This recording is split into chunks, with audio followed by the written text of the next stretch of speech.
Welcome to my video about my Wildflower Obscura necklace. This video will take you on the journey of the inspiration, the design development, the handcrafting, and then finally some videos of the final piece worn. I live on the beautiful island of Gozo that is centered in the Mediterranean. This can be an artist's paradise because the weather can be stormy and rough, or it can be sunny and calm. This particular necklace was inspired by the beautiful wildflowers that sway gently in the breeze in spring. Unfortunately, there's a lot of pollution going on at the moment, with hunters leaving their cartridges just lying around as they hunt. Despite Gozo's beautiful architecture on its hilltop villages, developments are encroaching on this scenic landscape. I developed this large petal design as a practice piece for my blending. Unfortunately, there are a few flaws in it, but I still think that this petal is absolutely beautiful. And when I was researching for this project, I saw the petal on my desk and realized that this was the perfect time to use it and its flaws for its hidden meaning. So I went through the design development process and realized that I wanted to include a triptych of flowers in different colors, and went through different processes to see what kind of organization and design I wanted to work with. And then I got on to the final piece. Living on such a remote island, getting access to pre-shaped bullion is a little difficult. So I have a furnace that I use to melt down my own metals, which is how I make sure that they're sustainable. I then put them into a mold and start shaping them from there.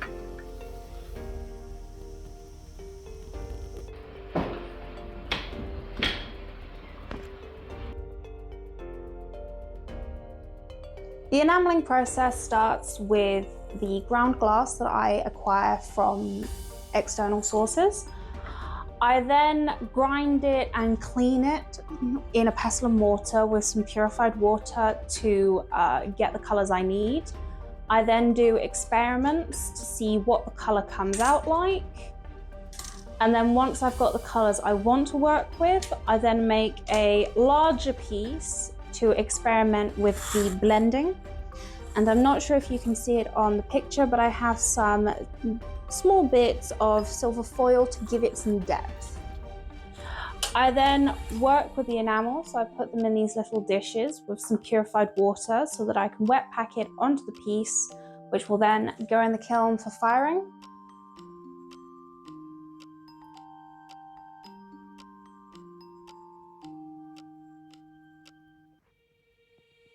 I keep the kiln at 800 degrees because this is, generally speaking, the best temperature to work at.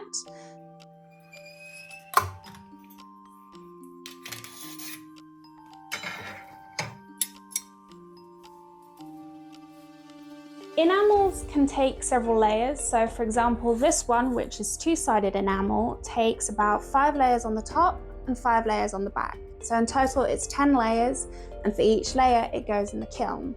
Here you can see me using Diagrit, which is a type of specialized sandpaper for glass and enamel.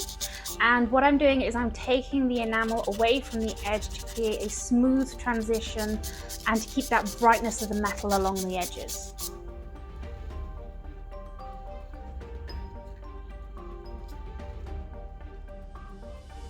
I started the creation of this piece at a private event as a demonstration.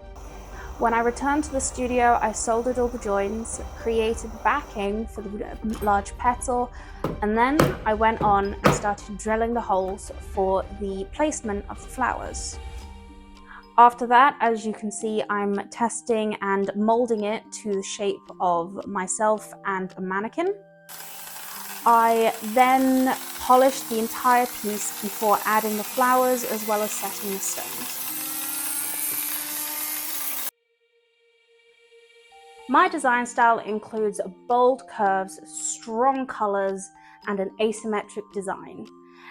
I also prescribe to the ideals of wabi-sabi, where you intentionally include flaws in the design so that it is not perfect. This includes a small flex inside of the enamel, as well as intentional drill holes in places where it is not required to attach the flowers to the necklace. The construction of this necklace is that it is created in two separate arms that are linked to the back through the waving design and connected at the front to hold the shape with two hooks. This necklace was specifically designed for the Fusion exhibition, featuring recycled silver, fused glass enamel, and Swarovski glass crystals. This represents the beauty of Gozo, but also some of its looming threats. Thank you.